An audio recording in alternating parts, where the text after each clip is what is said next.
Dracula by Bram Stoker. Chapter 24. This to Jonathan Harker. You are to stay with your dear Madam Mina.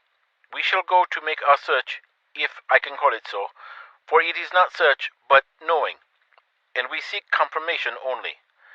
But do you stay and take care of her today. This is your best and most holiest office. This day nothing can find him here. Let me tell you that so you will know what we four know already, for I have told them. He, our enemy, have gone away. He have gone back to his castle in Transylvania. I know it so well, as if a great hand of fire wrote it on the wall. He have prepared for this in some way, and that last earth box was ready to ship somewhere. For this he took the money, for this he hurry at the last, lest we catch him before the sun go down. It was his last hope, save that he might hide in the tomb that he think poor Miss Lucy, being, as he thought like him, keep open to him. But there was not of time. When that failed, he make straight for his last resource, his last earthwork, I might say, did I wish double entente. He is clever, oh so clever. He know that his game here was finished, and so he decide he go back home. He find ship going by the route he came, and he go in it. We go off now to find what ship and whither bound. When we have discovered that, we come back and tell you all. Then we will comfort you and poor Madam Mida with new hope, for it will be hope when you think it over, that all is not lost.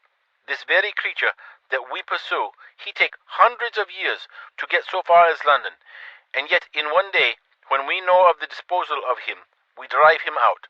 He is finite, though he is powerful to do much harm and suffers not as we do. But we are strong, each in our purpose, and we are all more strong together. Take heart afresh, dear husband of Madam Mina. This battle is but begun, and in the end we shall win, so sure as that God sits on high to watch over his children. Therefore, be of much comfort till we return. Van Helsing. Jonathan Harker's Journal. 4 October. When I read to Mina Van Helsing's message in the phonograph, the poor girl brightened up considerably. Already the certainty that the Count is out of the country has given her comfort, and comfort is strength to her. For my own part, now that his horrible danger is not face to face with us, it seems almost impossible to believe in it. Even my own terrible experiences in Castle Dracula seem like a long-forgotten dream. Here, in the crisp autumn air, in the bright sunlight. Alas, how can I disbelieve? In the midst of my thought, my eye fell on the red scar on my poor darling's white forehead. Whilst that lasts, there can be no disbelief. Mina and I fear to be idle, so we have been over all the diaries again and again. Somehow, although the realities seem greater each time, the pain and the fear seem less. There is something of a guiding purpose manifest throughout, which is comforting. Mina says that perhaps we are the instruments of ultimate good. It may be. I shall try to think as she does. We have never spoken to each other yet of the future. It is better to wait till we see the Professor and the others after their investigations. The day is running by more quickly than I ever thought a day could run for me again. It is now 3 o'clock. Mina Harker's Journal. 5th October, 5 p.m. Our meeting for report. Present, Professor Van Helsing, Lord Godalming, Dr. Seward, Mr. Quincy Morris, Jonathan Harker, Mina Harker. Dr. Van Helsing described what steps were taken during the day to discover on what boat and whither bound Count Dracula made his escape. As I knew that he wanted to get back to Transylvania, I felt sure that he must go by the Danube mouth, or by somewhere in the Black Sea, since by that way he come. It was a dreary blank that was before us. Omne ignotum pro magnifico, And so, with heavy hearts we start to find what ships leave for the Black Sea last night. He was in sailing ship, since Madam Mina tell of sails being set. These not so important as to go in your list of the shipping in the Times, and so we go, by suggestion of Lord Godalming, to your Lloyd's, where are note of all ships that sail, however so small. There we find that only one Black Sea-bound ship go out with the tide. She is the Tsarina Catherine, and she sail from Doolittle's Wharf for Varna, and thence to other ports, and up the Danube. So, said I, this is the ship whereon is the Count. So off we go to Doolittle's Wharf, and there we find a man in an office. From him we inquire of the goings of the Tsarina Catherine.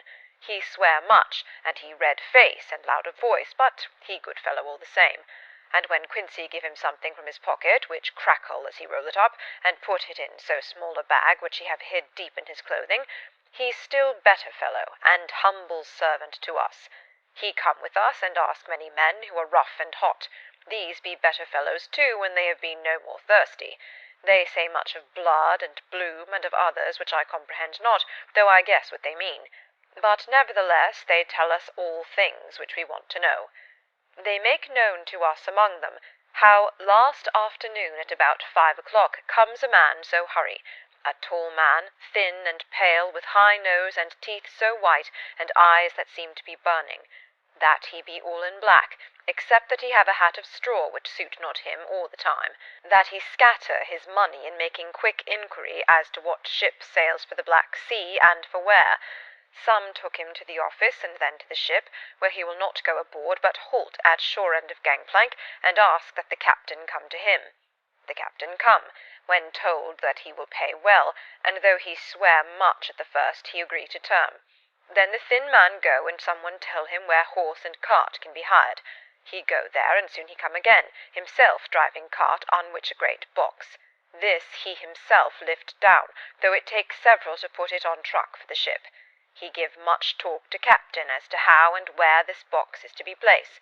But the captain like it not, and swear at him in many tongues, and tell him that if he like he can come and see where it shall be. But he say no, that he come not yet, for that he have much to do. Whereupon the captain tell him that he had better be quick, with blood, for that his ship will leave the place, of blood, before the turn of the tide, with blood. Then the thin man smile and say that of course he must go when he think fit, but he will be surprised if he go quite soon. The captain swear again, polyglot, and the thin man make him bow and thank him, and say that he will so far intrude in his kindness as to come aboard before the sailing. Finally the captain, more red than ever, and in more tongues, tell him that he doesn't want no Frenchmen with bloom upon them, and also with blood, in his ship, with blood on her also. And so, after asking where he might purchase ship forms, he departed. No one knew where he went, or bloomin' well cared, as they said, for they had something else to think of, well, with blood again, for it soon became apparent to all that the Tsarina Catherine would not sail as was expected. A thin mist began to creep up from the river, and it grew, and grew, till soon a dense fog enveloped the ship and all around her. The captain swore polyglot, very polyglot, polyglot with bloom and blood, but he could do nothing. The water rose and rose, and he began to fear that he would lose the tide altogether. He was in no friendly mood when just at full tide the thin man came up the gangplank again and asked to see where his box had been stowed. Then the captain replied that he wished that he and his box, old and with much bloom and blood, were in hell. But the thin man did not be offend, and went down with the mate and saw where it was placed, and came up and stood a while on deck in fog. He must have come off by himself, for none notice him. Indeed, they thought not of him, for soon the fog began to melt away, and all was clear again. My friends of the thirst and the language that was of bloom and blood laughed, as they told how the captain's swears exceeded even his usual polyglot, and was more than ever full of picturesque, when on questioning other mariners who were on movement up and down the river that hour, he found that few of them had seen any of fog at all, except where it lay round the wharf. However, the ship went out on the ebb tide, and was doubtless by morning far down the river mouth. She was then, when they told us, well out to sea. And so, my dear Madam Mina, it is that we have to rest for a time, for our enemy is on the sea, with the fog at his command, on his way to the Danube mouth. To sail a ship takes time, go she never so quick, and when we start to go on land more quick, and we will meet him there. Our best hope is to come on him when in the box between sunrise and sunset, for then he can make no struggle, and we may deal with him as we should. There are days for us in which we can make ready our plan.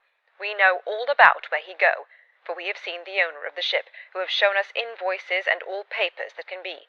The box we seek is to be landed in Varna, and to be given to an agent, one Ristix, who will there present his credentials. And so our merchant friend will have done his part.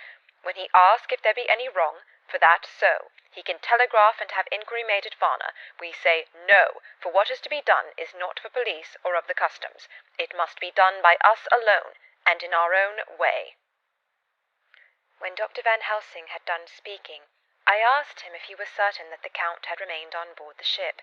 He replied, "We have the best proof of that, your own evidence, when in the hypnotic trance this morning."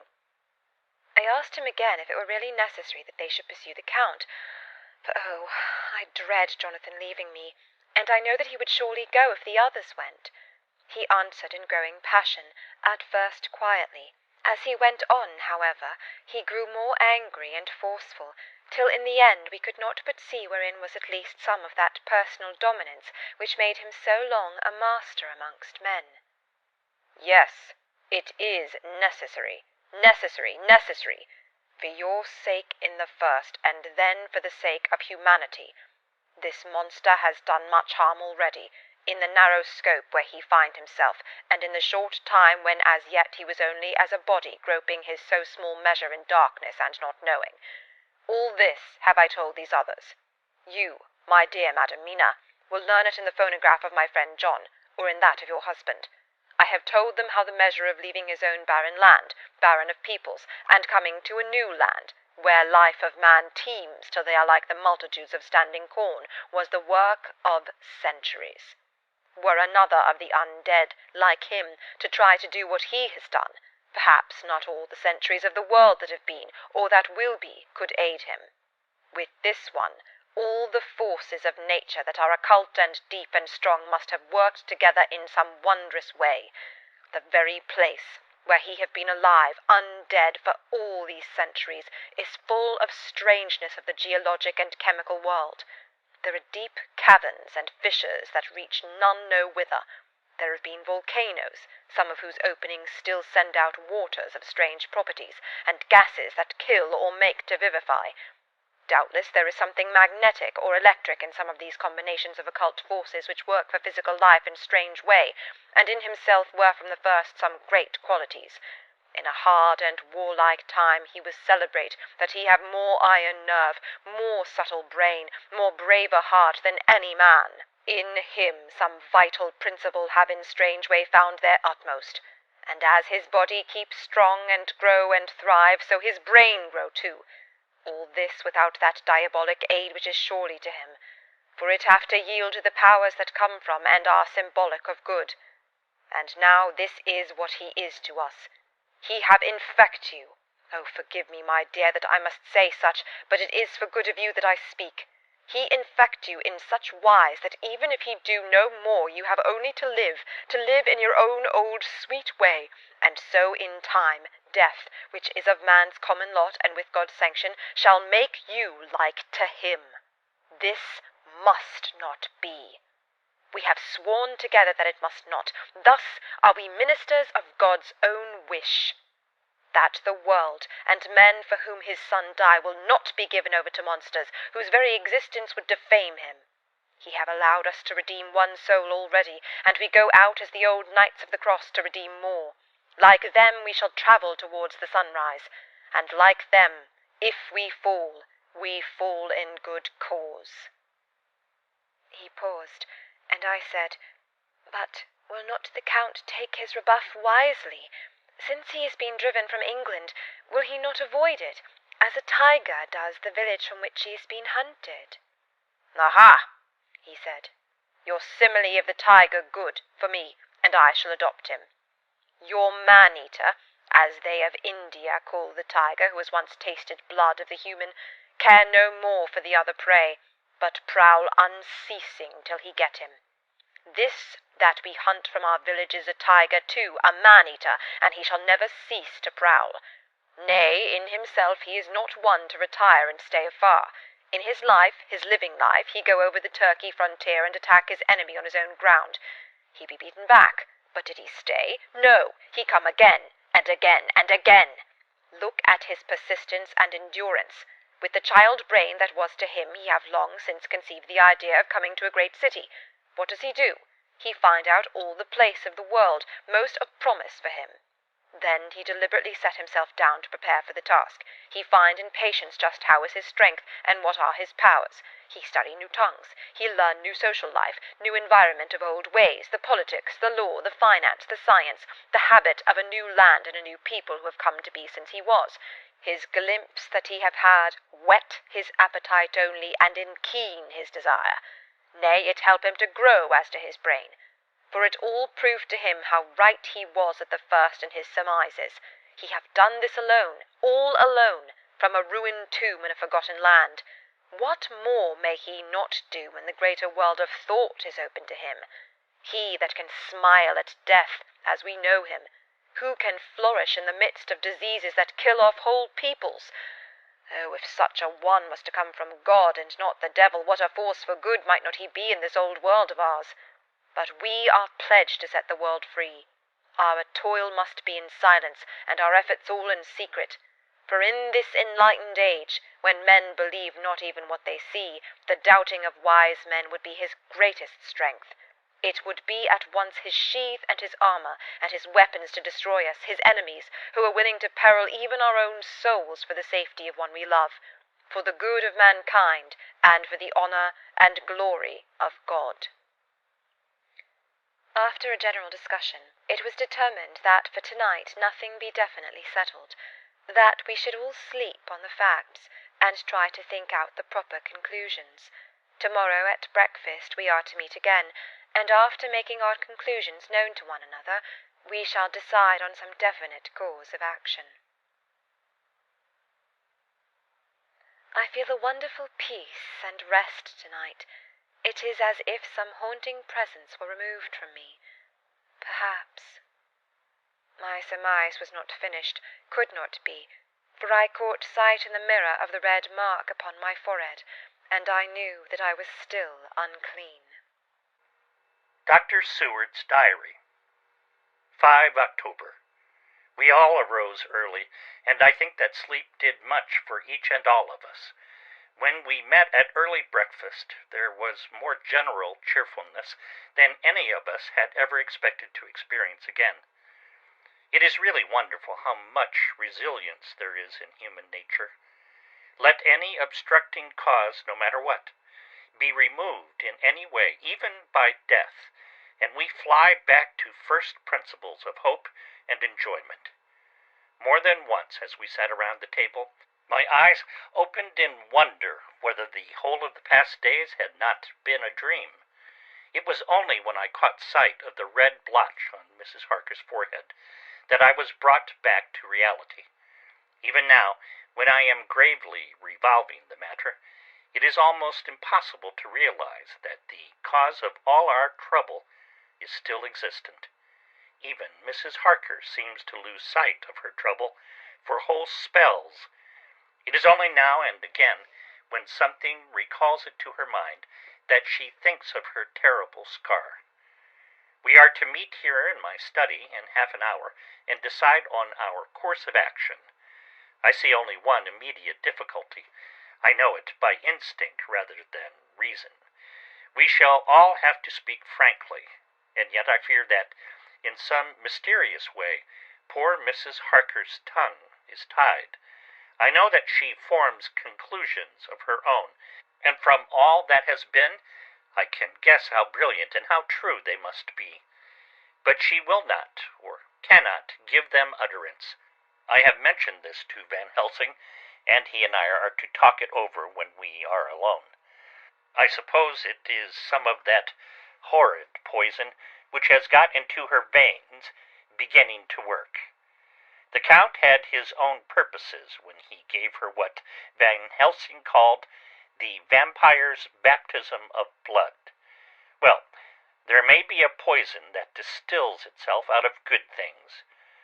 In an age when the existence of ptomaines is a mystery, we should not wonder at anything. One thing I know, that if my instinct be true regarding poor Mrs. Harker's silences, then there is a terrible difficulty, an unknown danger in the work before us. The same power that compels her silence may compel her speech. I dare not think further, for so I should in my thoughts dishonor a noble woman. Later, when the professor came in, we talked over the state of things. I could see that he had something on his mind which he wanted to say, but felt some hesitancy about broaching the subject. After beating about the bush a little, he said, "Friend John, there is something that you and I must talk of alone, just at the first, at any rate. Later we may have to take the others into our confidence." Then he stopped, so I waited. He went on, "Madam Mina, our poor dear Madam Mina, is changing." A cold shiver ran through me to find my worst fears thus endorsed. Van Helsing continued, "With the sad experience of Miss Lucy, we must this time be warned before things go too far. Our task is now, in reality, more difficult than ever, and this new trouble makes every hour of the direst importance. I can see the characteristics of the vampire coming in her face. It is now but very, very slight, but it is to be seen if we have eyes to notice without prejudge. Her teeth are sharper, and at times her eyes are more hard. But these are not all. There is heard the silence now often, as so it was with Miss Lucy. She did not speak, even when she wrote that which she wished to be known later. Now, my fear is this: if it be that she can, by our hypnotic trance, tell what the Count see and hear, is it not more true that he who have hypnotized her first, and who have drink of her very blood, and make her drink of his, should, if he will, compel her mind to disclose to him that which she know?" I nodded acquiescence. He went on, "Then what we must do is to prevent this. We must keep her ignorant of our intent, and so she cannot tell what she know not. This is a painful task. Oh, so painful that it heartbreak me to think of it, but it must be. When today we meet, I must tell her that for reason which we will not to speak, she must not more be of our counsel, but be simply guarded by us." He wiped his forehead, which had broken out in profuse perspiration, at the thought of the pain which he might have to inflict upon the poor soul already so tortured. I knew that it would be some sort of comfort to him if I told him that I also had come to the same conclusion, for, at any rate, it would take away the pain of doubt. I told him, and the effect was as I expected. It is now close to the time of our general gathering. Van Helsing has gone away to prepare for the meeting, and his painful part of it. I really believe his purpose is to be able to pray alone. Later, at the very outset of our meeting, a great personal relief was experienced by both Van Helsing and myself. Mrs. Harker had sent a message by her husband to say that she would not join us at present, as she thought it better that we should be free to discuss our movements without her presence to embarrass us. The professor and I looked at each other for an instant, and somehow we both seemed relieved. For my part, I thought that if Mrs. Harker realized the danger herself, it was much pain as well as much danger averted. Under the circumstances, we agreed, by a questioning look and answer, with finger on lip, to preserve in silence our suspicions, until we should have been able to confer alone again. We went at once into our plan of campaign. Van Helsing roughly put the facts before us. The Tsarina Catherine left the Thames yesterday morning. It will take her, at the quickest speed she has ever made, at least 3 weeks to reach Varna. But we can travel overland to the same place in 3 days. Now, if we allow for 2 days less for the ship's voyage, owing to such weather influences as we know that the Count may bring to bear, and if we allow a whole day and night for any delays which may occur to us, then we have a margin of nearly 2 weeks. Thus, in order to be quite safe, we must leave here on 17th at latest. Then we shall, at any rate, be in Varna a day before the ship arrives, and able to make such preparations as may be necessary. Of course, we shall all go armed against evil things, spiritual as well as physical. Here Quincy Morris added, I understand that the Count comes from a wolf country, and it may be that he shall get there before us. I propose that we add Winchesters to our armament. I have a kind of belief in a Winchester when there is any trouble of that sort around. Do you remember, Art, when we had the pack after us at Tobolsk? What wouldn't we have given then for a repeater apiece? Good, said Van Helsing. Winchesters it shall be. Quincy's head is level at times, but most so when there is to hunt. Metaphor be more dishonor to science than wolves be of danger to man. In the meantime, we can do nothing here, and as I think that Varna is not familiar to any of us, why not go there more soon? It is as long to wait here as there. Tonight and tomorrow we can get ready, and then, if all be well, we 4 can set out on our journey. We 4? Said Harker interrogatively, looking from one to another of us. Of course, answered the professor quickly, you must remain to take care of your so-sweet wife. Harker was silent for a while, and then said in a hollow voice, Let us talk of that part of it in the morning. I want to consult with Mina. I thought that now was the time for Van Helsing to warn him not to disclose our plan to her, but he took no notice. I looked at him significantly and coughed. For answer, he put his finger to his lips and turned away. Jonathan Harker's Journal.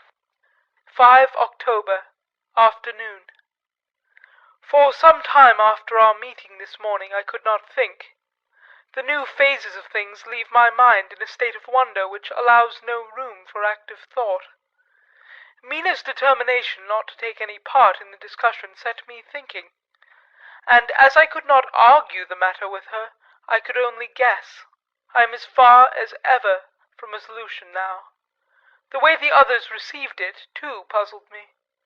The last time we talked of the subject, we agreed that there was to be no more concealment of anything amongst us. Mina is sleeping now, calmly and sweetly like a little child.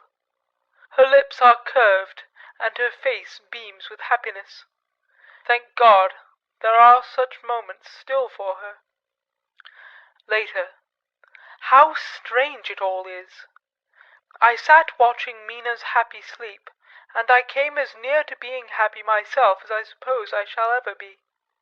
As the evening drew on, and the earth took its shadows from the sun sinking lower, the silence of the room grew more and more solemn to me.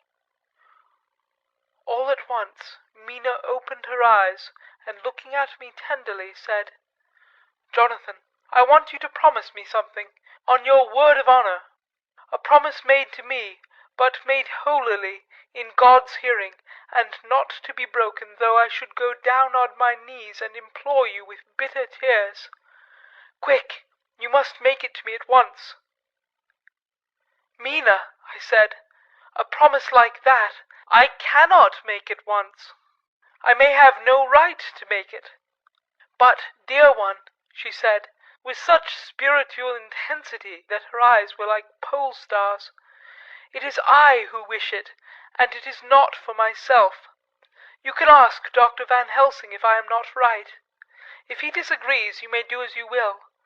Nay, more, if you all agree. Later you are absolved from the promise." "I promise," I said, and for a moment she looked supremely happy, though to me all happiness for her was denied by the red scar on her forehead. She said, "Promise me that you will not tell me anything of the plans formed for the campaign against the Count, not by word or inference or implication, not at any time whilst this remains to me." And she solemnly pointed to the scar. I saw that she was in earnest, and said solemnly, "I promise." And as I said it, I felt that, from that instant, a door had been shut between us. Later, midnight. Mina has been bright and cheerful all the evening, so much so that all the rest seemed to take courage, as if infected somewhat with her gaiety. As a result, even I myself felt as if the pall of gloom which weighs us down were somewhat lifted. We all retired early. Mina is now sleeping like a little child. It is a wonderful thing that her faculty of sleep remains to her in the midst of her terrible trouble. Thank God for it, for then, at least, she can forget her care. Perhaps her example may affect me, as her gaiety did tonight. I shall try it. Oh, for a dreamless sleep. 6 October, morning. Another surprise. Mina woke me early, about the same time as yesterday, and asked me to bring Dr. Van Helsing. I thought that it was another occasion for hypnotism, and without question went for the professor. He had evidently expected some such call, for I found him dressed in his room. His door was ajar, so that he could hear the opening of the door of our room. He came at once. As he passed into the room, he asked Mina if the others might come too. "No," she said quite simply, "it will not be necessary. You can tell them just as well. I must go with you on your journey." Dr. Van Helsing was as startled as I was. After a moment's pause, he asked, "But why?" "You must take me with you. I am safer with you, and you shall be safer too." "But why, dear Madam Mina? You know that your safety is our solemnest duty. We go into danger to which you are, or may be, more liable than any of us from circumstances, things that have been." He paused, embarrassed. As she replied, she raised her finger and pointed to her forehead. "I know. This is why I must go. I can tell you now, whilst the sun is coming up, I may not be able again. I know that when the Count wills me, I must go. I know that if he tells me to come, in secret, I must, by wile, by any device to hoodwink, even Jonathan." God saw the look that she turned on me as she spoke, and if there be indeed a recording angel, that look is noted to her everlasting honor. I could only clasp her hand. I could not speak. My emotion was too great for even the relief of tears. She went on, "You men are brave and strong. You are strong in your numbers, for you can defy that which would break down the human endurance of one who had to guard alone. Besides, I may be of service, since you can hypnotize me and so learn that which even I myself do not know. Dr. Van Helsing said gravely, "Madam Mina, you are, as always, most wise. You shall with us come, and together we shall do that which we go forth to achieve." When he had spoken, Mina's long spell of silence made me look at her. She had fallen back on her pillow, asleep. She did not even wake when I had pulled up the blind and let in the sunlight which flooded the room. Van Helsing motioned me to come with him quietly. We went to his room, and within a minute Lord Godalming, Dr. Seward, and Mr. Morris were with us also. He told them what Mina had said, and went on, "In the morning we shall leave for Varna. We have now to deal with a new factor, Madam Mina. Oh, but her soul is true. It is to her an agony to tell us so much as she has done. But it is most right, and we are warned in time. There must be no chance lost, and in Varna we must be ready to act the instant when that ship arrives." "What shall we do exactly?" asked Mr. Morris laconically. The professor paused before replying, "We shall at the first board that ship. Then, when we have identified the box, we shall place a branch of the wild rose on it. This we shall fasten, for when it is there none can emerge, so that at least says the superstition. And to the superstition we must trust at the first. It was man's faith in the early, and it have its root in faith still. Then, when we get the opportunity that we seek, when none are near to see it, we shall open the box, and all will be well." "I shall not wait for any opportunity," said Morris. "When I see the box I shall open it and destroy the monster, though there were 1,000 men looking on, and if I am to be wiped out for it the next moment." I grasped his hand instinctively, and found it as firm as a piece of steel. I think he understood my look. I hope he did. "Good boy," said Dr. Van Helsing. "Brave boy. Quincy is all man. God bless him for it. My child, believe me, none of us shall lag behind, or pause from any fear.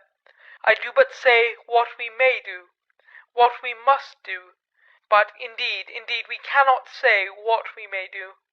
There are so many things which may happen, and their ways and their ends are so various, that until the moment we may not say. We shall be armed in all ways, and when the time for the end has come, our effort shall not be lack.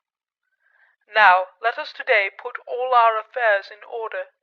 Let all things which touch on others dear to us, and who on us depend, be complete. For none of us can tell what, or when, or how the end may be. As for me, my own affairs are regulate, and as I have nothing else to do, I shall go make arrangements for the travel. I shall have all tickets and so forth for our journey." There was nothing further to be said, and we parted. I shall now settle up all my affairs of earth, and be ready for whatever may come. Later. It is done. My will is made, and all complete. Mina, if she survive, is my sole heir. If it should not be so, then the others who have been so good to us shall have remainder. It is now drawing towards the sunset. Mina's uneasiness calls my attention to it. I am sure that there is something on her mind which the time of exact sunset will reveal. These occasions are becoming harrowing times for us all. For each sunrise and sunset opens up some new danger, some new pain, which, however, may in God's will be means to a good end. I will write all these things in the diary, since my darling must not hear them now. But if it may be that she can see them again, they shall be ready. She is calling to me. End of chapter 24.